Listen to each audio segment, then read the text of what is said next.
Hello students, लक्ष्य test series के test number 6 के क्वेश्चन नंबर 41 से लेकर 50 तक के सॉल्यूशन चेक करेंगे अपन। ध्यान देना यहाँ पर। Question number 41, the photo electric threshold for a certain metal इस थ्रेशोल्ड वैल्यू दे दी है, मतलब लेमडा नॉट की वैल्यू आपको कितनी दे दी है 3600 एंगस्ट्रॉम।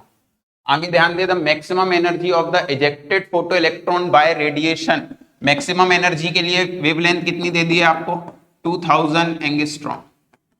यहां पर अगर देखें अपन आइंस्टीन इक्वेशन से फोटो इलेक्ट्रिक इफेक्ट में, तो E इक्वल टू क्या है E नॉट प्लस साथ में क्या रहता है K मैक्स, और पूछा क्वेश्चन में क्या है मैक्सिमम एनर्जी, मतलब K मैक्स की वैल्यू फाइंड करवा रहे हैं।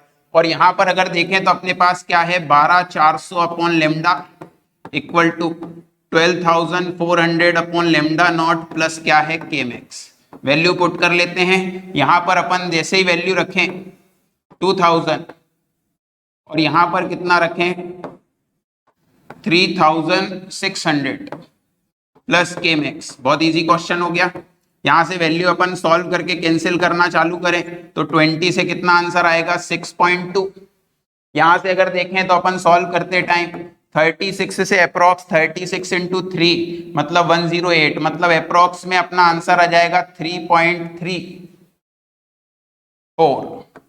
आंसर कितना है अप्रोक्स 3.34, तो ये है 3.34 plus K max.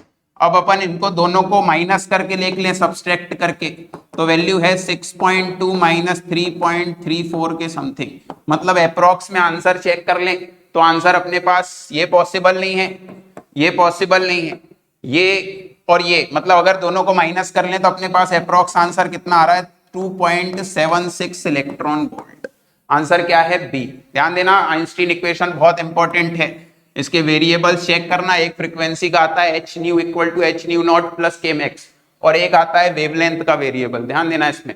Question number 42 में आ जाते हैं। Find the energy equivalent of 1 atomic mass unit. तो 1 एटॉमिक मास यूनिट, यहां पर अगर देखें तो एनर्जी बतानी है आपको, तो एनर्जी के लिए फॉर्मूला क्या है mc², और 1 एटॉमिक मास मतलब 1.67 10 टू द पावर -27। और वेट लाइट के लिए बात करें तो इसको अपन बाइंडिंग एनर्जी में सॉल्व करके देख लेते हैं, तो वैल्यू आ जाती है 931.5 मेगा इलेक्ट्रॉन वोल्ट। सही है, इसको याद ही रखना। बाइंडिंग एनर्जी होती है del M into 931.5 mega electron volt. सही है। यहां से अगर देखें तो 931.5 के दो ऑप्शन है। अब चेक करना है कि जूल में आंसर क्या, तो इसको जूल में रख के देख लेते हैं। तो 931.5 इंटू मेगा की वैल्यू कितनी 10 टू दी पावर 6, और electron volt 1.6 10 to the power -90। जैसे ही पुट करेंगे तो ये आंसर किस में आ जाएगा अपने पास जूल में। इलेक्ट्रॉन वोल्ट किस में कन्वर्ट हो गया जूल में। मल्टीप्लाई करके सॉल्व कर लें तो अब अप्रोक्स में दिख रहा है कि 1.6 का मल्टीप्लाई जैसे ही आप करने जाओगे तो अप्रोक्स में 1500 मतलब 1490 के समथिंग कुछ आंसर आ जाता है। और यहां से अपने पास 19 माइनस 6 कितना है -13, 3 जीरो और यहां से कम कर लेते हैं, आंसर आ गया 1.5 10 टू दी पावर -10, और यह आंसर किस में कन्वर्ट हो गया जूल। मतलब अपने पास आंसर क्या है सी। सही है।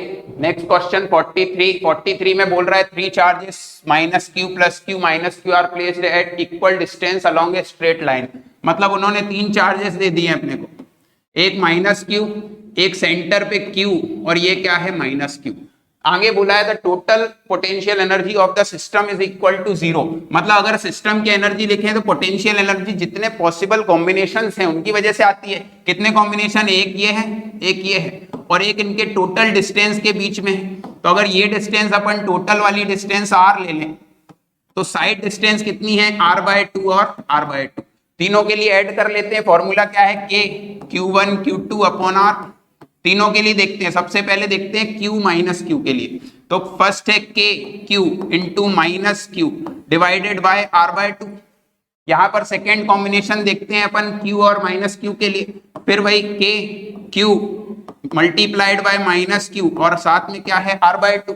लास्ट कॉम्बिनेशन देखें माइनस क्यू और माइनस क्यू का, तो माइनस क्यू का कॉम्बिनेशन आएगा minus Q into minus Q divided by distance R. सही है, यहां से देखें तो ये दोनों ऐड हो जाएंगे क्योंकि ये भी माइनस में ये भी माइनस, लेकिन ये माइनस माइनस किस में है, प्लस। तो अगर ध्यान दें दोनों को उधर ले जाओ, K Q square divided by R. यहां से अगर देखें दोनों उधर जाए और 2 का ऊपर मल्टीप्लाई, तो ये हो जाएगा 2 के क्यू क्यू अपॉन में कितना आर, ये भी प्लस में हो जाएगा 2 के क्यू क्यू अपॉन में क्या है आर। सॉल्व कर लेते हैं, K Q square divided by R, ये है 4 K Q Q divided by R. R से आर, के से के और क्यू से क्या कैंसिल हो गया, क्यू। उन्होंने रेशियो पूछा है capital Q by small Q का, तो यहां से रेशियो दिख रहा है, 4 को इधर ले जाओ, क्यू को इधर, तो मल्टीप्लाई करें क्रॉस में तो आ जाएगा Q by Q equal to 1/4। Answer क्या है अपने पास, सी। नेक्स्ट क्वेश्चन 43 नंबर देखते हैं। Which of the following statement is correct of N type.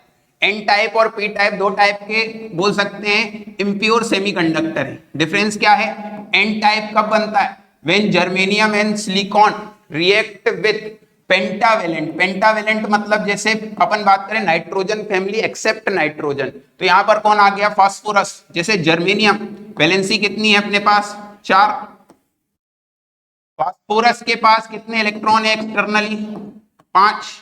यहां से अगर ध्यान दें तो एक इधर आ रहा है, एक इसके पास रिएक्ट हो गया, एक यहां हो गया, एक यहां हो गया, एक्स्ट्रा में क्या बच गया, 1 इलेक्ट्रॉन। मतलब इलेक्ट्रॉन मेजॉरिटी हो गया और होल क्या हो गया, माइनॉरिटी। तो holes are minority, electrons are majority, ये सही है। लेकिन आगे लिखा है ट्राईवेलेंट, तो ट्राईवेलेंट नहीं होता, कौन सा होता है, pentavalent. Nitrogen family except nitrogen, तो आंसर अपने पास क्या आ गया, पेंटावेलेंट एटम। अगर पी टाइप होता तो सेम आंसर होता, अपोजिट हो जाता, electrons are minority, holes are majority और trivalent atoms are the dopants. सही है। नेक्स्ट क्वेश्चन आ जाते हैं।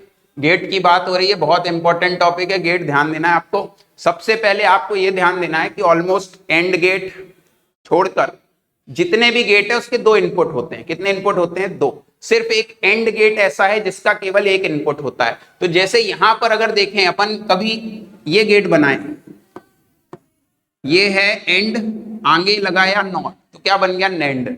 लेकिन जैसे ही इसके इनपुट जुड़ते हैं तो नेंड गेट का बिहेवियर किसके जैसा हो जाता है, नॉट गेट के जैसा। कैसा बिहेवियर हो जाएगा, नॉट गेट के जैसा। तो ये गेट कैसा बिहेवियर करेगा, नॉट, ये भी कैसा बिहेवियर, नॉट, क्योंकि दोनों का इनपुट जो है वो एक है। आप ध्यान दो, नॉट गेट। आगे जो लगा है वो लगा है नेंड गेट, लेकिन अपन स्पेसिफिक देखें तो ये एंड है और आगे क्या लगा है, नॉट। ट्रुथ टेबल बना लें तो 0 0 0 1 1 0 1 1 एंटर करा के देख लेते हैं अपन वैल्यूज। जो अपने पास रिजल्टेंट आए उसको ट्रुथ टेबल से चेक कर लेंगे। यहां से 0 0 एंटर करके देखें तो चेंज होकर क्या आएगा, नॉट गेट से 1 1। ये एंड गेट लगा है 1 + 1 × 1 1, लेकिन जैसे ही चेंज होगा तो आंसर क्या आ जाएगा, 0। फिर अगर अपन सेकंड देखें, 0 के साथ एंटर करा के किसको, 1 को, तो 0 चेंज होकर जाएगा 1 में और 1 चेंज होकर किस में चला जाएगा, 0। ये ऐड करेगा, ये क्या करेगा, बोल सकते हैं अपन मल्टीप्लाई, तो 1 × 0 0 पलट के आंसर आ जाएगा 1। अगर आप ध्यान से देखने जाओ तो ये भी 1 है, ये भी 1 है। लास्ट वाले को चेक कर लेते, 1 1। जैसे यहाँ 1 को चेक करें तो आंसर आएगा 0 0, ये कर देगा 0 और पलट जाएगा तो कितना, 1। आंसर आ गया 0 1 1 1। क्या आंसर आ गया, 0 1 1 1। और 0 1 1 1 का मतलब है 0 + 0 0, मतलब ये कौन सी ट्रुथ टेबल दिख रही है, और गेट। और गेट के लिए अपने पास आंसर क्या है, सी। इसको आप शॉर्ट में याद रखना, जब भी 2 नॉट के बाद नेंड लगा है तो आंसर क्या आ जाएगा, और जब भी 2 नॉट के बाद नॉर लगा है तो आंसर क्या आ जाएगा, एंड। क्रॉस में याद रखना, अगर आगे नेंड लगा है तो और, आगे नॉर लगा है तो एंड। आंसर क्या है, और गेट। ध्यान देना। नेक्स्ट क्वेश्चन 46, थोड़ा सा एक ही क्वेश्चन है, थोड़ा सा लेंदी दिख रहा है, बाकी इस पे थोड़ा सा ध्यान देना पूरा सीक्वेंस में। अपन बोल सकते हैं करंट इन 1 किलो ओम। क्या बोल रहे हैं, करंट इन 1 किलो ओम। तो करंट की वैल्यू ओम्स लॉ से क्या होती है, V/R। V की वैल्यू कितनी है, 5 वोल्ट, और R की वैल्यू है 1 किलो। 1 किलो मतलब कितने, 1000। ऊपर ले जाओ तो मिली में कन्वर्ट कर ले, इसका आंसर आ गया 5 मिली एम्पियर। सेकेंड अपन बात कर रहे हैं करंट इन 250 ओम। तो इसके लिए भी वही वैल्यू है, ध्यान देना। इसके लिए पोटेंशियल पे ध्यान देना, यहां से टोटल आ रहा है 10, यहाँ कितना है देखो, ये अपन बोले रिवर्स बाइस्ड है, व्युत्क्रम अभिनति है, तो यहां से अगर रिवर्स बाइस्ड है तो ये 5 माइनस कर दो, तो 10 माइनस 5 कितना बचा, 5 डिवाइडेड बाय 250। बहुत ध्यान दो, 5 से कैंसिल करेंगे तो 1/50, सही है। यहां से अगर देखें तो अपन सॉल्व करने के लिए 1/50 मतलब अप्रोक्स आ रहा है 0.02, मतलब 2/100 आ रहा है बेसिकली, अगर अपन बोले तो। अपने को चाहिए मिली में, क्योंकि पहला आंसर मिली है और ऑप्शन भी मिली में है, तो मिली में कन्वर्ट करने के लिए अपन इसको लिखेंगे 2/100। मिली में के लिए नीचे 3 जीरो है तो ऊपर भी 3, क्या हो गया 20/1000, और उसको डायरेक्ट क्या लिख लें 20 मिली एम्पियर। अब बहुत ध्यान से देखना, यहां से जा रहा है 20 मिली एम्पियर, इसके पास कितना पहुंचा 5 मिली एम्पियर, तो बचा यहां से 2 फेस होंगे ना, एक गया इधर 5, तो इधर कितना गया 15 मिली एम्पियर। मतलब उन्होंने जो पूछा है current flowing through the zener diode, तो आंसर 5 नहीं है, 5 किसके पास है 1 किलो ओम, 20 किसके पास है बैटरी के पास, तो जेनर डायोड के पास कितना पहुंचा 15। आंसर क्या है अपने पास बी। क्वेश्चन नंबर 47 पर आ जाते हैं, बहुत इजी क्वेश्चन है। यहां से अगर देखें चार्ज देन आइसोलेटेड, मतलब पहले पैरेलल प्लेट्स को उन्होंने चार्ज किया फिर आइसोलेट कर दिया, इंक्रीजिंग द डिस्टेंस, तो डिस्टेंस पे कौन कौन डिपेंड है, सबसे पहले कैपेसिटेंस की वैल्यू आपको पता है पैरेलल प्लेट में epsilon naught A by D, मतलब capacitance inversely proportional to the distance, distance separation increase होगा तो कैपेसिटेंस क्या हो जाएगा डिक्रीज, तो कैपेसिटेंस डिक्रीज मतलब लास्ट वाला ऑप्शन है कैपेसिटेंस, तो ये 3 हो सकते हैं आंसर, ये भी पॉसिबल, ये भी। दूसरे पर जाते हैं, V इक्वल टू होता है Q अपॉन C, यहां से दिख रहा है कि V इनवर्सली प्रोपोर्शनल है C के और C इनवर्सली प्रोपोर्शनल है डिस्टेंस के, मतलब V डायरेक्टली प्रोपोर्शनल हो गया। डायरेक्टली प्रोपोर्शनल है मतलब if distance separation will be increases then potential value will also be increases, मतलब कैपेसिटेंस डिक्रीजेस पोटेंशियल इंक्रीजेस। और Q इक्वल टू CV, तो C डिक्रीज हो रहा है 1/d और पोटेंशियल, तो कैपेसिटेंस आ जाएगा कांस्टेंट, तो फर्स्ट वैल्यू है कैपेसिटेंस वो रहेगा कांस्टेंट, सेकंड वैल्यू क्या है इंक्रीजेस और थर्ड क्या है डिक्रीजेस। आंसर क्या है डी, चार्ज पोटेंशियल और कैपेसिटेंस। ध्यान देना, capacitance inversely proportional, potential directly proportional और charge does not depends on, बोल सकते हैं डिस्टेंस, मतलब डी पावर में क्या आ जाएगा 0। क्वेश्चन नंबर 47, ये बहुत ज्यादा इजी है। बोहर मॉडल अगर आप देखने जाओ तो L इक्वल टू पढ़ते हैं अपन MVR, और वहां से ही अगर अपन देखें तो क्या पढ़ते हैं NH अपॉन 2π। तो यहां से MVR देख ले तो मास मतलब किलोग्राम, लेंथ मतलब वेलोसिटी क्या होता है मीटर पर सेकेंड, यहां से रेडियस मतलब क्या है मीटर, तो 2 मीटर हो गए तो ये है m, यहां से 2 मीटर है तो L2 T-1। आंसर क्या आ गया ML2 T-1। क्वेश्चन नंबर 49 पर आ जाते हैं, थोड़ा सा बड़ा क्वेश्चन बोल सकते हैं। पहले उन्होंने एक मास दिया है, सबसे पहले सर्कुलर डिस्क, डिस्क के लिए मोमेंट ऑफ इनर्शिया क्या होता है mr²/2। अब ध्यान देना, एक सर्कुलर डिस्क है जिसका मास आपको पता है कितना है 9m, उसके बाद उसमें से एक m मास r/3 रेडियस को रिमूव कर दिया, तो रिमूव्ड के बाद उसने आखिरी में क्या बोला है the movement of inertia of remaining, तो अपन बोल रहे हैं आई रिमेनिंग, सही है, equal to I initial minus I removed. ध्यान देना, रिमेनिंग कितना होगा तो जितना इनिशियल, तो इनिशियल आंसर कितना है mr²/2, तो m की जगह क्या लिखे 9mr², क्योंकि m की वैल्यू 9 है, और रिमूव्ड वाले के लिए कितना तो 1/2 जो mr²/2 है, m की वैल्यू m, लेकिन r की वैल्यू कितनी है r/3, यहां से सॉल्व कर लो 9/2 mr² इक्वल टू, यहां से देखें तो ये r² तो mr², एक मिनट,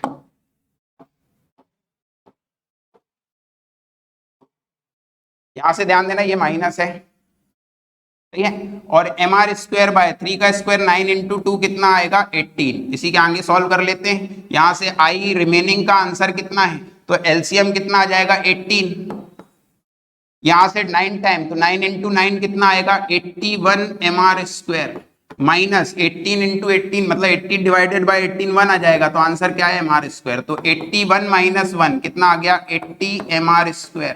बाय 18, डिवाइड करो तो 2 से 40 और कितना है 9, आंसर आ गया 40/9।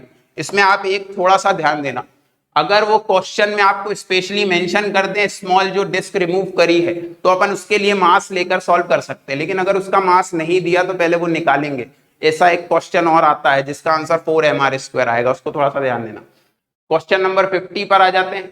ए thin circular ring of mass m, radius r is rotating about its axis with constant angular velocity omega. Two object each of mass m, मतलब एक बोल सकते हैं डिस्क है, इसका बोल सकते हैं m दिया और r दिया, तो डिस्क के लिए आंसर आपको पता है mr²/2 होता है। आगे ध्यान दे तो two object each of mass m are attach gently opposite end, मतलब उन्होंने यहां पर मास अटैच कर दिया, सही है। आगे बोला है ends the diameter of the ring now rotates with an angular velocity। तो जब भी ऐसा क्वेश्चन आए तो मोमेंटम कंजर्वेशन बोलता है initial momentum equal to final, angular momentum भी सेम होता है, तो L1 L initial equal to L final. L equal to क्या है यहां से, तो ध्यान देना I1 ω1 equal to I2 ω2। I1 की वैल्यू पे ध्यान दे तो इनिशियली कितना था mr²/2 और एंगुलर कितना था ओमेगा, बाद में उसके पास mr² तो था, दो मास और हैं और वो सेंटर से कितनी डिस्टेंस पर हैं r, तो दो मास हैं तो अपन क्या लिख लें 2m, साथ में क्या है r², ये आ गया, बोल सकते हैं उसके लिए वैल्यू में डिवाइडेड बाय क्या कर लेते हैं 2। यहां से अपने पास ω2 फाइंड करना है, आंसर आ गया, देखो r² तो कॉमन निकल के कैंसिल हो जाएगा, यहां से 2 भी क्या हो जाएगा कॉमन निकल के कैंसिल, तो यहां बचा m ω equal to m plus 2 small m के पार्टिकल्स हैं, साथ में है ω2, फाइंड, आंसर आ गया बेटा एंगुलर मोमेंटम कंजर्वेशन से क्या है m ω divided by m plus 2। सारे क्वेश्चन हो गए, बहुत इजी क्वेश्चन थे, बाकी अपन नेक्स्ट सेशन में देखते हैं बेटा।